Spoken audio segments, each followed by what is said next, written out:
안녕하세요. 인터넷 언론사 스페셜타임스의 영상뉴스팀입니다. 이번 소식은 특집 KBS 동행 334회 유정목 302회 코넷씨 266회 내 동생 혜진의 공진 관련 뉴스입니다. 334회 미안해 그리고 사랑에 의 유정목 갑작스러운 교통사고로 엄마와 형을 떠나보낸 정목이는 아직도 그날의 기억이 생생하다. 세상의 전부였던 엄마와 형을 떠나보내고 그때의 사고 후유증으로 인해 지적장애 판정과 분리불안 증세까지 받게 된 정목이. 그런 손자가 애처롭기만 한 할아버지는 최선을 다해 정목이의 곁을 지키고 있다. 30년 가까이 배관 기술자로 일해왔지만 정목이를 혼자 돌보게 되면서 한 달에 일주일을 일하는 것도 쉽지 않은 할아버지. 하루 먹고 살기도 빠듯한 형편이지만 할아버지에겐 무엇보다 정목이의 안전과 치료가 우선이다. 정목이와 할아버지는 서로의 아픔을 보듬으며 위로와 버팀목이 되어주고 있었는데 방송 이후 새 학기가 시작돼 등교 준비를 마친 정목이. 그런데 어쩐 일인지 오늘은 할아버지가 함께 따라 나서지 않는다. 정목이의 아픈 사연을 알게 된 선생님께서 할아버지 대신 아침마다 정목이의 등교를 도와주고 있기 때문인데 3학년이 되면서 새로운 교실, 새로운 친구들과의 생활이 두렵기도 했지만 그동안 꾸준히 정목이의 마음을 어루만져준 선생님과 친구들의 따뜻한 배려 덕분에 정목이는 제법 학교 생활에 잘 적응해 가고 있는 중이다. 할아버지와 떨어져서는 무엇 하나 할 수 없었던 정목이가 이제 점점 혼자 할 수 있는 일들도 늘어나고 있는데 주변의 관심으로 더 활기찬 봄을 맞게 된 정목이와 할아버지의 달라진 일상을 들여다보자. 302회 꽃보다 내 며느리의 코넷씨.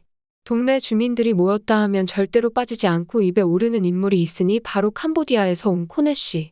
일이면 일, 살림이면 살림. 뭐 하나 못하는 게 없는 데다 시어머니도 지극히 보살펴 이미 효부상까지 받은 동네의 자랑이다. 남다른 고부 사이로 동네 사람들의 부러움을 한 몸에 받는 코넷씨와 시어머니지만 큰 의지가 되어온 시어머니의 건강은 점점 나빠져만 가고 낡고 오래된 집에서는 아이들이 상을 펴고 공부할 공간조차 마땅치 않다. 천장과 벽에 구멍으로 쥐들이 들락거리며 수시로 출몰할 정도? 온 가족이 함께 오순도순 건강하게 사는 것이 유일한 희망이었던 코넷씨를 오랜만에 방앗간에서 다시 만났다. 여전히 방앗간에서 바쁜 하루를 보내고 있는 코넷씨. 오늘따라 그녀의 마음이 분주한 이유는 특별한 손님들의 떡을 빚어야 하기 때문인데 방송 이후 이웃들과 군청의 도움으로 새로운 보금자리를 갖게 된 코넷씨네. 덕분에 걱정을 하나 덜은 코넷씨는 가족들이 편안하게 지낼 수 있는 이 공간이 더없이 소중하다. 연세 때문인지 시어머니의 건강은 조금씩 더 나빠지고 있지만 그래도 좀 더 안락한 곳에서 시어머니를 모실 수 있게 되어 기쁘다는 코넷씨의 하루를 들여다보자. 266회 내 동생 혜진의 공진. 어릴 적 사고로 머리를 다친 오빠 대원이는 20살이 넘었지만 2살 지능으로 살아가고 있다. 그런 오빠를 늘 곁에서 돌보는 건 16살 혜진이. 고등학교 졸업을 앞두고 있는 둘째 진이는 자격증 공부와 고깃집 아르바이트를 병행하고 있다. 한때 조련사라는 꿈을 가지고 있었지만 가족들을 위해 꿈을 잠시 접은 진이. 혜진이만큼은 꿈을 포기하지 않았으면 하는 진이는 할 수 있는 데까지 최선을 다해 동생의 뒷바라지를 해주고 싶다. 서로 얼굴만 봐도 웃음이 난다는 진이와 혜진이는 사실성이 다른 의붓자매. 오빠를 돌보며 힘든 내색 한 번 하지 못하는 동생 혜진이에게 고맙고 미안한 언니와 가족을 위해 꿈을 포기한 언니가 안타까운 동생. 서로를 생각하는 마음만큼은 누구보다 진한 자매다. 2년 만에 다시 만난 혜진이네 가족. 그 사이 진이는 정밀 부품 공장에 취업해 의젓한 직장인이 되었다.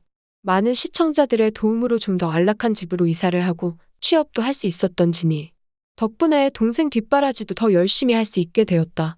하지만 눈에 보이는 것보다 이들 가족에게 찾아온 가장 큰 변화는 자신감이라는데 늘 우울함에 빠졌던 엄마는 시청자들의 응원으로 다시 열심히 일을 할 수 있는 용기를 얻었고 자신의 고민을 누구에게도 털어놓을 수 없었던 자매는 누군가의 위로가 세상 어느 것보다 큰 힘이 될 수 있다는 것도 알게 되었다. 그래서 다가오는 봄이 더 기대된다는 두 자매를 만나보자. 이상 스페셜타임스의 영상뉴스팀이었습니다.